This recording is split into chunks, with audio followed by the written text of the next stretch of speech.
Bonjour à tous, bienvenue, c'est Angie. On se retrouve pour la guidance astrologique du mois de février. Je vous invite comme d'habitude à écouter votre signe solaire, l'ascendant et le lunaire si vous souhaitez compléter les informations. Vous pouvez également écouter les guidances pour la personne qui partage votre cœur. N'hésitez pas à vous abonner, à me mettre un petit like pour encourager mon travail, à commenter si le tirage vous parle et si vous avez envie de partager votre retour dans les commentaires. Je vous remercie pour tout, pour votre bienveillance, votre fidélité à la chaîne et je vous retrouve tout de suite avec votre signe. Bonjour les Verseaux, bienvenue dans votre guidance. Je vais faire le tirage devant vous et on se retrouve pour la lecture.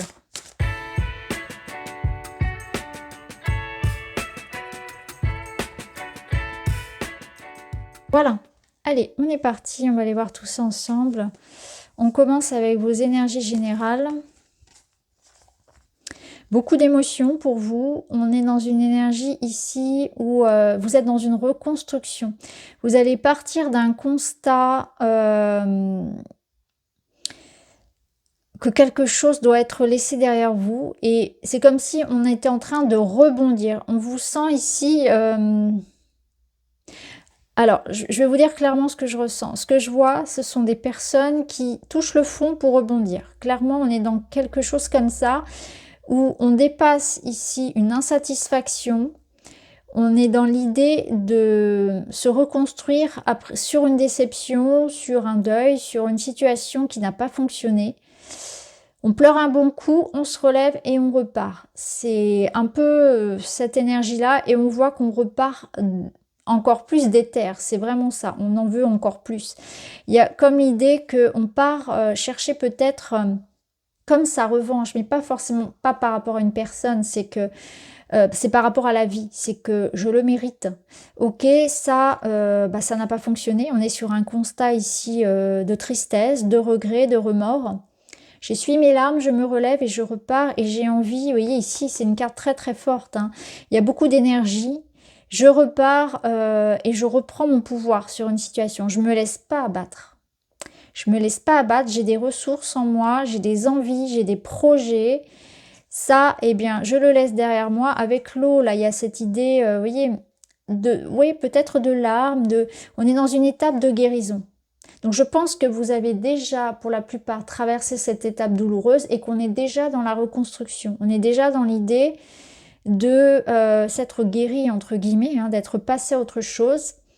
Et dans la reconstruction, avec de l'amour pour soi, avec l'idée de se respecter, de s'honorer, de construire quelque chose de bon pour soi. Alors ça peut être dans tous les domaines, bien évidemment, d'autant plus que là on est dans votre énergie générale. On va voir comment ça résonne dans les domaines, mais c'est très fort. Il y a vraiment quelque chose de l'ordre ici de... on vous sent dans une grande sensibilité, on vous sent à fleur de peau et on vous sent... à l'écoute de ce que vous ressentez vraiment. Hein. Dans votre, c'est très beau parce que vous acceptez cette part aussi de vulnérabilité. Donc il y a quelque chose qui... voilà. J'essuie mes larmes, je tourne une page, j'avance, je me libère du passé. Il y a quelque chose du passé ici qui peut-être m'a retenu ou me retenait encore, ou si c'est encore le cas, eh bien je m'en libère pour pouvoir avancer et renaître à autre chose. Voyez, je dépasse ici une déception, une douleur. Je laisse derrière moi quelque chose, le passé reste dans le passé et je regarde vers l'avenir et j'ai envie de me reconstruire. J'ai envie de reconstruire quelque chose. Ça peut être avec quelqu'un. Hein. Là, ça n'est pas encore exclu. Hein. On n'a pas suffisamment de cartes pour le moment pour le dire. Parce qu'on a quand même l'énergie de l'amour dans cette carte aussi. Dans la carte de l'eau. On a la carte de la guérison. Donc ça peut être aussi une énergie de construction. Il peut y avoir une belle renaissance amoureuse. Un projet qui vous redonne beaucoup d'entrain, beaucoup d'optimisme. En tout cas, ce qui est sûr, c'est qu'il y a comme l'idée du phénix. Hein. Je renais de mes cendres, mais bien sûr, avant de renaître, ça veut dire qu'on est tombé en cendres. Hein. Donc, ça veut dire quand même qu'on est, comme je vous le disais tout à l'heure, arrivé à un moment où ça a pu être difficile. Donc, on va voir tout ça. Allez, dans le domaine matériel. Dans le domaine matériel, ouais, c'est très beau. Dans le domaine matériel, donc là, ce que j'entends par le matériel, c'est tout ce qui va être travail, activité du quotidien, les finances, la vie de tous les jours, finalement, vos projets personnels, la façon dont vous prenez soin de vous, de votre temps, de votre argent. Et on voit que vous êtes en train ici de créer quelque chose. Ça peut impliquer que vous ayez besoin d'aide, hein, que vous sollicitiez l'aide de personnes, de collaborateurs, de vos proches. Ça peut être des aides financières, solliciter par exemple une demande de crédit, hein, une autorisation de crédit, etc., une augmentation ou une demande de formation, tout dépend de la situation. En tout cas, vous êtes en train de chercher des ressources, hein, de récupérer des ressources, de préparer quelque chose pour pouvoir que ça prenne vie. Donc vous demandez de l'aide, peut-être que vous vous formez, peut-être que vous faites des recherches, des démarches, que vous entreprenez des choses, que vous vous faites aider pour créer quelque chose dans la matière. Il y a l'idée aussi d'être rigoureux envers soi, d'être organisé. Ça peut nous dire aussi qu'il est important de vous préserver, de savoir quelles sont vos limites. Donc des limites à imposer à vous-même, mais aussi des limites de savoir dire non à l'extérieur, hein, de savoir s'imposer davantage de limites. Le page de coupe, il nous parle ici d'une énergie où en même temps, on vous invite à suivre votre cœur, à suivre votre passion, à écouter ce qui vous fait envie, mais en même temps, on vous invite quand même à la rigueur. Vous voyez, c'est parce qu'il peut avoir tendance à être un petit peu trop idéaliste, utopiste. Donc, on vous ramène à une certaine réalité. Je dirais que les deux cartes-là vous ramènent à cet équilibre-là entre ce que j'ai envie de faire, ce qui m'inspire, parce qu'on voit qu'il y a beaucoup d'inspiration, etc. Mais il faut aussi voir si dans la matière, c'est possible. Donc vous confrontez votre idéal, votre projet à la réalité matérielle. Il peut y avoir de ça. Cependant, ici, on a la magie. Donc, la magie, c'est une très belle carte parce qu'elle vous parle de quelque chose qui, quelque part, nous dépasse. C'est-à-dire, c'est la chance, les opportunités, les synchronicités. C'est le timing un peu divin lorsqu'il s'agit de trouver, voyez, vous sortez de chez vous et vous rencontrez quelqu'un, vous cherchiez un emploi, cette personne, comme par hasard, vous ne l'aviez pas vue depuis un certain temps, elle a voilà, une opportunité à vous proposer. C'est un peu ça, c'est la chance qui surgit un peu au coin de la rue. Il y a quelque chose un petit peu comme ça où ça sera important d'être observateur, de créer aussi, d'aller la chercher sa chance en s'activant, hein, un petit peu comme dans l'énergie de ce chevalier où je me mets en action en écoutant mes inspirations, ce qui me plaît, mes idées peut-être qui paraissent un peu farfelues, je vais aller voir si dans la matière ça c'est possible. Je fais ce que j'ai envie, voilà, je me sens aussi portée par cette énergie du cœur. Qu'est-ce que j'ai réellement envie de faire? Et là, après, la vie va vous apporter cette fluidité. Lorsque vous allez être en alignement quelque part avec votre âme, avec votre conscience, avec votre enfant intérieur, vraiment dans l'idée de créer quelque chose qui vous plaît, de l'ordre peut-être d'une passion, eh bien les choses, c'est comme si tout allait s'aligner, les planètes s'alignent et la vie vous apporte de l'aide inespérée, vous apporte ces opportunités-là. Donc c'est pour ça que ça va être important de voir un petit peu ce qui vous plaît, ce qui vous plaît plus. Peut-être de noter ce que vous avez envie de faire et de voir comment les créer dans la matière. Est-ce que c'est réalisable ou pas? Vous voyez, de faire le tri entre ce qui est un petit peu trop utopiste, irréalisable et ce que je peux créer maintenant. Alors, on va ramener du witchy par-dessus.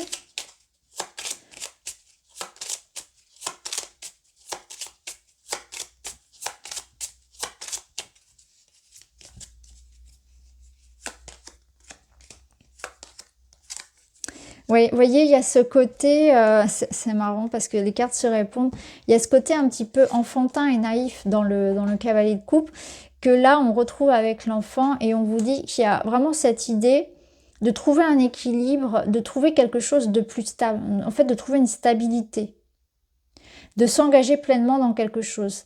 Mais je pense qu'aussi on vous invite à ne pas être trop gentil et ne pas accepter tout et n'importe quoi. Donc il y a aussi ces deux côtés-là. L'enfant, ça nous parle aussi de renouveau. Donc on voit qu'il y a quelque chose de nouveau qui va vous apporter, que vous allez chercher à construire, qui va vous apporter une certaine forme de stabilité. Donc c'est l'invitation à la nouveauté, c'est l'invitation à écouter son enfant intérieur, à écouter ce qui vous parle, à être dans l'instant présent, à être dans la joie, à peut-être réaliser quelque chose qui vous tenait à cœur depuis longtemps. Oui, je pense qu'il y a de ça aussi.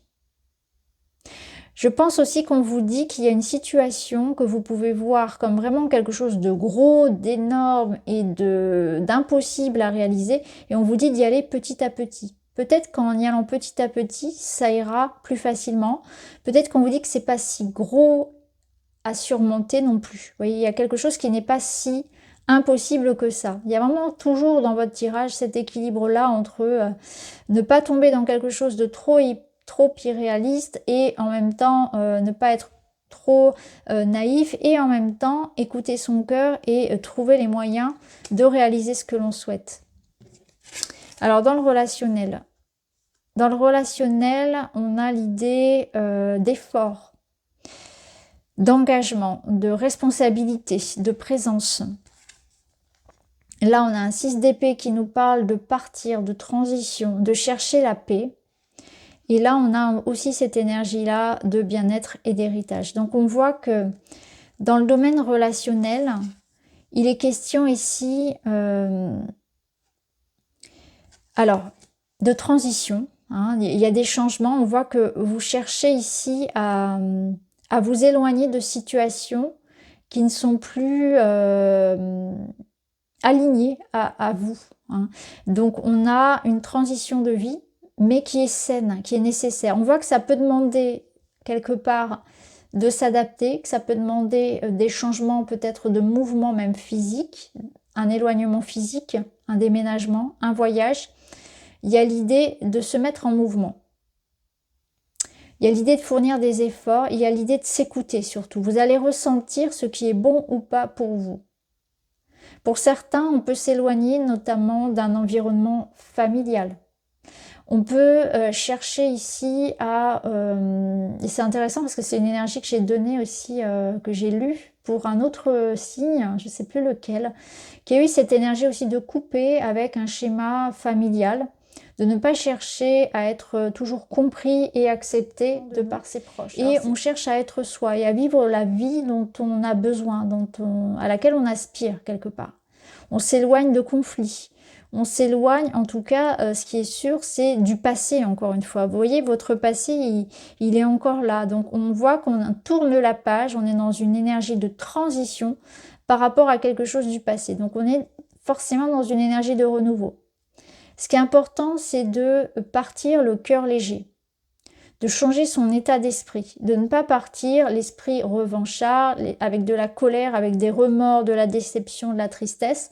On est dans un espèce de sas où on travaille pour se libérer de tout ça. Je m'allège, je pars avec peu de choses finalement. Je repars à zéro avec peu de choses.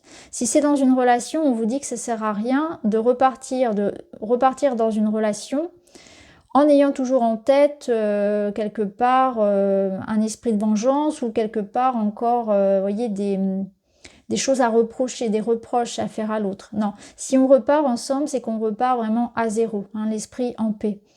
Et ça vous invite aussi à ne pas redémarrer une histoire avec encore d'anciennes blessures parce que vous pourriez avoir des projections sur la prochaine relation. Donc là, on voit qu'il y a tout un travail de nettoyage, de transition. C'est une carte d'encouragement qui vous dit « Partez ». Éloignez-vous de tout ce que vous sentez ne plus être en accord avec vous-même. Libérez-vous du passé, libérez-vous d'un schéma familial, libérez-vous des injonctions, des étiquettes dans lesquelles on a peut-être cherché aussi à vous classer. Donc ça, on ira le voir en détail, hein, bien sûr, dans une vidéo à part. Je remets des cartes par-dessus. Homme ou femme libre, prêt à s'engager dans une relation durable. Attention à votre jalousie ou à celle de l'autre. Reprenez votre pouvoir, guérison d'un manque de confiance nécessaire. Voilà. Alors, voyez, je pense que là, l'invitation à laisser derrière soi, c'est ça. C'est ce manque de confiance en vous. Il y a peut-être une notion de jalousie. Peut-être que le manque de confiance en vous a généré de la méfiance, de la dépendance affective, voire de la jalousie lorsque vous êtes en couple. Ça peut représenter aussi l'énergie d'une autre personne, bien évidemment, et que vous ne souhaitez plus vivre avec ce genre de situation quelque part. Donc vous vous éloignez de ça. Il y a un travail qui est fait, peut-être chez vous ou chez cette personne, pour se libérer de ça, en tout cas. Ou bien vous vous éloignez si c'est quelque chose qui quelque part ne correspond pas à vos attentes dans la relation. Vous voyez, reprenez votre pouvoir. Ne restez pas dans une situation où il y a un manque de confiance, où vous sentez que il y a une forme d'emprise quelque part, il y a un excès de jalousie, etc. Là, on a quelqu'un qui est prêt à s'engager dans une relation durable. Donc, cette transition-là, ça peut être aussi que vous êtes, vous, déterminé, prêt à vous engager dans quelque chose de durable et que vous êtes dans cette phase-là de changement. C'est qu'aujourd'hui, il y a eu un travail qui a été fait, donc ce travail de libération par rapport au passé, et il y a quelqu'un qui a ce déclic-là, d'être prêt, de avoir envie de communiquer, avoir envie de construire quelque chose de pérenne. Ça demande peut-être encore un petit temps de préparation. Ça peut être aussi la personne qui viendra à vous lorsque vous aurez finalement traversé l'autre rive. Hein, c'est ce qui vous attend de l'autre côté. Donc gardez espoir si vous êtes dans cette phase encore de transition, puisqu'on nous parle ici ensuite, après cette épuration, ce nettoyage, d'une période où tout est possible. Alors la finalité du mois, c'est la récolte, l'abondance. Il y a des efforts, il y a du travail, il y a de la détermination pour obtenir quelque chose. C'est-à-dire que là où vous allez vraiment mettre des efforts, comme on l'a vu ici, hein, on le voyait aussi également là, vous allez réussir. Donc c'est un mois qui vous sollicite du temps, de l'énergie, de l'investissement personnel, du travail sous une forme ou une autre, de la détermination, du courage. Il y a du pain sur la planche, c'est un petit peu ce qu'on vous dit. L'ermite, il vous parle de patience, d'avancer lentement, de comprendre les leçons du passé. Hein. Donc ça, on l'a déjà un petit peu évoqué. Il y a peut-être un parcours où parfois on se sent un peu dans un parcours de solitude, un peu seul, mais en même temps, on sent que c'est nécessaire parce que vous devez vous détacher de certaines choses et notamment pour certains travailler sur des dépendances et sur l'autonomie, sur la liberté. Avoir votre propre parcours en vous démarquant, en vous libérant de certains liens, de certains cordons qui vous retiennent. Le brouillard, vous avancez pas à pas, vous avancez un petit peu dans la confusion. Il peut y avoir quelque part de l'anxiété parce que vous ne savez pas encore où vous allez. Hein. Comme je vous l'ai dit ici, on est dans une transition. On va vers l'autre rive, on ne sait pas ce qu'on va retrouver. Mais ce qui est important, c'est d'avancer. C'est de ne pas rester dans cette stagnation et de dépasser en fait le défi, hein, de traverser ce qui vous attend ici. Donc ça peut générer un peu de stress. Vous pouvez avoir cette sensation d'avancer au pas en fait, hein, au pas à pas, et puis que la vue se dégage au fur et à mesure où vous avancez. C'est ainsi, je pense vraiment que vous avancez lentement mais sûrement à petits pas. Donnez-vous du temps, soyez indulgent en fait dans ce que vous entreprenez, peu importe le domaine. La surprise, inattendue, imprévisible, se laisser surprendre, bah oui. C'est ça, vous voyez, ici, ce que je ressens, c'est que la vie va vous accompagner quelque part. À partir du moment où vous vous donnez la direction, où vous vous donnez l'intention d'avancer, d'être acteur, en fait, de décider de cette transition de vie, la vie va vous envoyer des personnes, des événements pour vous aider, pour vous accompagner sur votre chemin. Donc, une surprise qui prendra une forme ou une autre. Hein. N'hésitez pas à revenir en fin de mois, fin février pour me dire. Et dernier message, 4, je déconstruis pour mieux reconstruire. Eh bien, je n'aurais pas pu espérer mieux pour conclure. Ce qui ressemble à un recul ou à un échec est en fait une opportunité de mieux faire. Je profite de cette occasion pour reconstruire sur des bases plus solides. Alors là, on est un peu sur l'énergie de la tour du tarot, c'est-à-dire qu'on fait tout tomber, hein, on repart à zéro, clairement, hein, c'est ce qu'on avait là, pour mieux faire. Donc oui, vous ne savez pas trop où ça va aller, comment ça va se passer, donnez-vous du temps, soyez indulgents, écoutez-vous, c'est vraiment ça, je déconstruis pour mieux reconstruire. Ce qui ressemble à un recul ou à un échec est en fait une opportunité de mieux faire. Voilà pour vous les amis, j'espère que ça vous parle, je vous embrasse et je vous dis à très vite.